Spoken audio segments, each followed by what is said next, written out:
স্কুলের খেলার মাঠ দখল করার চেষ্টার অভিযোগ, ছাত্রছাত্রীদের বিক্ষোভ, খেলার মাঠ বাঁচানোর দাবিতে ঘটনাস্থলে পুলিশ। হিঙ্গলগঞ্জের দক্ষিণ পূর্ব বাঁকড়া স্কুলের কয়ালপাড়ার ঘটনা। এই স্কুলের সামনেই কিছুটা সরকারি জায়গা আছে, যে জায়গাটা স্কুল তৈরি হওয়ার পর থেকে স্কুলের ছাত্রছাত্রীরা ওই মাঠে খেলা করে এবং এলাকার সবাই এই মাঠটাকে স্কুলের মাঠ বলেই জানে। হঠাৎই আজ ওই মাঠের পাশে যাদের জমি, তারা ওই খেলার মাঠ পিলার পুঁতে দখল করার চেষ্টা করছিল। সেই সময় স্কুলের ছাত্রছাত্রী থেকে শুরু করে শিক্ষকরা এবং গ্রামের মানুষ খবর পেয়ে ঘটনাস্থলে আসে এবং ছাত্রছাত্রীরা ওই স্কুলের মাঠটাকে বাঁচানোর দাবিতে এলাকায় মিছিল বের করে। ঘটনার কথা শুনে ঘটনাস্থলে আসে হিঙ্গলগঞ্জ থানার পুলিশ। পুলিশ এসে কাজ বন্ধ করে দিয়ে যাদের বিরুদ্ধে অভিযোগ তাদেরকে কাগজপত্র নিয়ে থানায় দেখা করতে বলেছে বিষয়টি বোঝার জন্য। অন্যদিকে ছাত্রছাত্রী, গ্রামের মানুষ এবং অভিভাবকদের দাবি, ওই মাঠ যেমনভাবে স্কুলের ছিল ঠিক তেমনভাবেই রাখতে হবে। ছাত্রছাত্রীরা এখন খেলা করছে, ভবিষ্যতেও এই মাঠেই খেলা করবে। বসিরহাট থেকে প্রদীপ সরকারের রিপোর্ট, বিগ নিউজ বাংলা। এসেছি যে এখানে আমাদের এই যে মাঠটা এখানে ছিল, আমরা অনেক আগে থেকে দেখছি, এই পরপর দেখছি সেই মাঠটা আর নেই।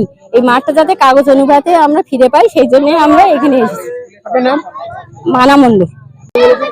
আমাদের খেলার মাঠ নেই, আমরা খেলতে পারি না। আমাদের খেলার মাঠটা অন্যরা দখল করে নিয়েছে, আমাদের খেলার মাঠ চাই। এটা কলপাড়া পূর্ব দক্ষিণ বাঁকড়া জিএসএফ স্কুল। হ্যাঁ, ভীষণ খুশি থাকবো। তানিশা খাতুন। জোর করে নেব আমি বলছি আমাকে স্কুলের জায়গা জোর করে নিয়ে যাচ্ছে আপনারা একদম। কেন? কারণ হচ্ছে কি, একটাই কারণ হচ্ছে, সেটা হচ্ছে সাধারণ মানুষ বলছে আপনার জায়গাটা আমার জায়গা ঠিক আছে, সেই স্কুলের জমি আছে, সেটা কাগজপত্র তো দেখাবে, কাগজপত্র দেখিয়ে তারপরে যদি আমার কাছ থেকে কাগজপত্র 1 বিঘের জায়গায় আমি 2 বিঘে দিয়ে দেবো। স্কুলের জন্য হলে আমি স্বার্থের জন্য আমার 1 বিঘের জায়গায় 2 বিঘে দিয়ে দেবো স্কুলের জন্য হলে, কিন্তু আছে মানে বেআইনি ভাবে তো নিলে তো আমি দেবো না। আপনার নাম? মুজাফফর গাজী, বাঁকড়া, এখানে কয়ালপাড়া, মুক্তার গাজী।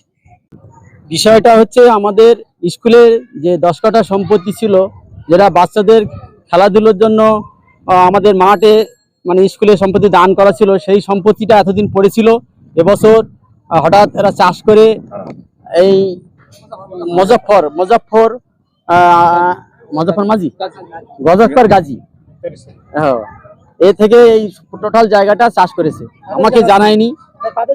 এই জায়গাটা স্কুলের জায়গা, স্কুলের পূর্ব দক্ষিণ বাঁকড়া জিএসএফপি। প্রশাসন আশ্বাস দিল, এটা থানায় গিয়ে মানে কাগজপত্র নিয়ে আমাদের দেখা করতে বললো। আর এটাকে স্কুলে যেহেতু বাচ্চাদের খেলার জন্য জায়গা, ওরা সবাই থেকে এটা যাতে বাচ্চাদের খেলাধুলো বা করতে পারে তার ব্যবস্থা করবেন, মাঠটা হবে। আমার নাম ভবসিন্ধু মণ্ডল, আমি এইচটি প্রধান শিক্ষক।